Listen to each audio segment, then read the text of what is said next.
everybody, it's Marianne from Matthew's Puzzle again today.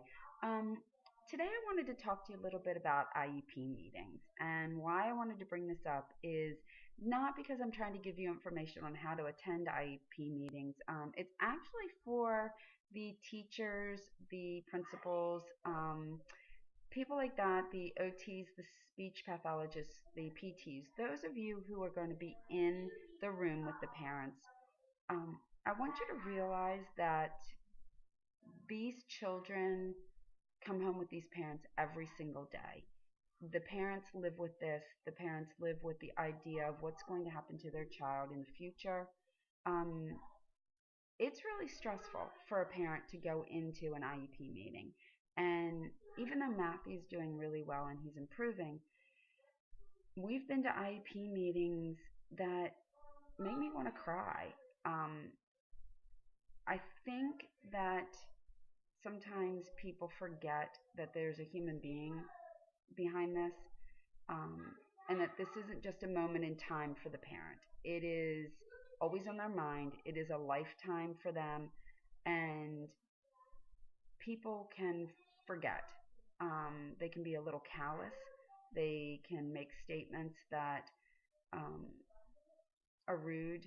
They're not trying to be, but I think they kind of forget that this is really a child and this is really somebody's heart that they've got there.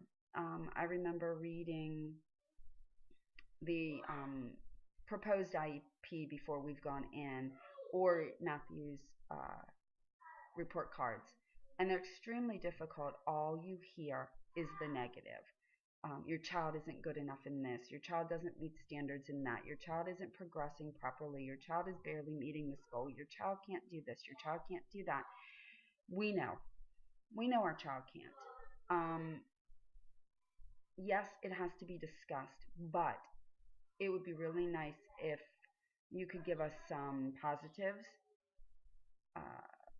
Remember that this is important to us, more important than it'll ever be to you, and that our feelings are involved.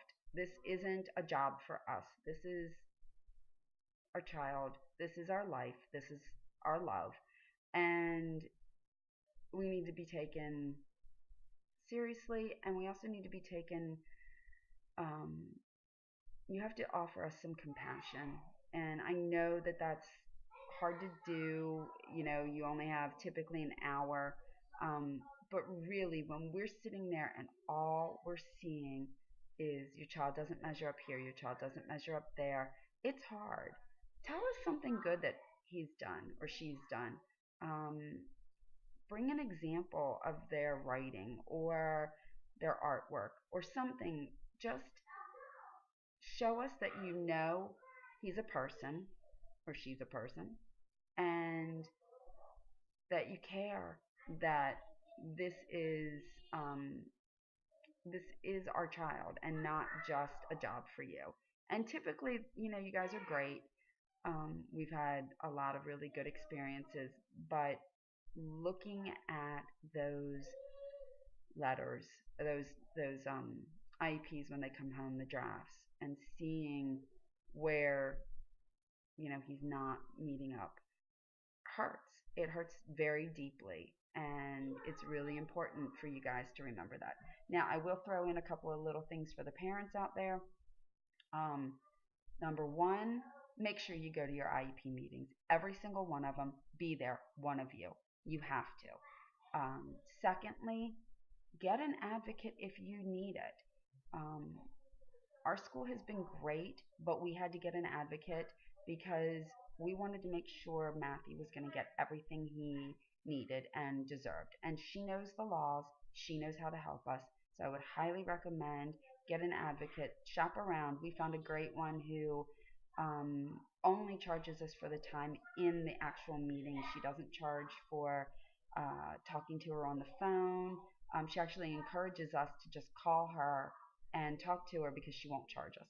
So that's great. And she will work with us for payment plans if we need it. She's fantastic.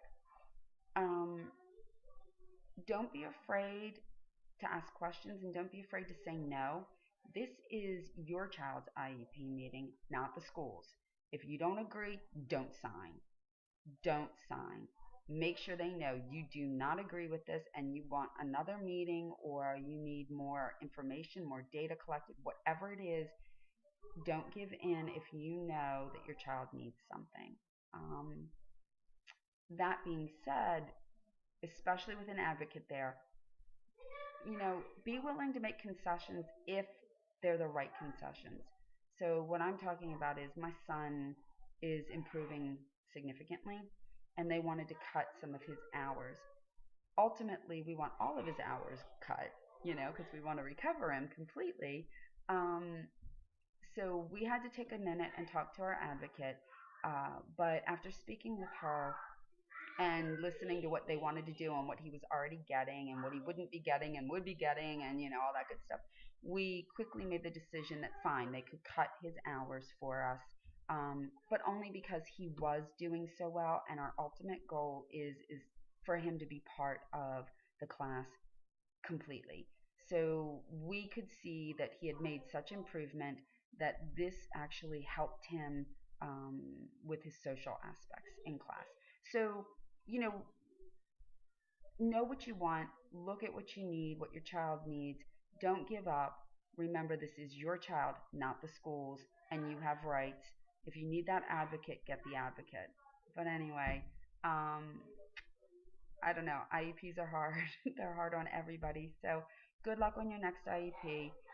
If you have any questions, shoot me an email. I'd love to answer them for you if I can.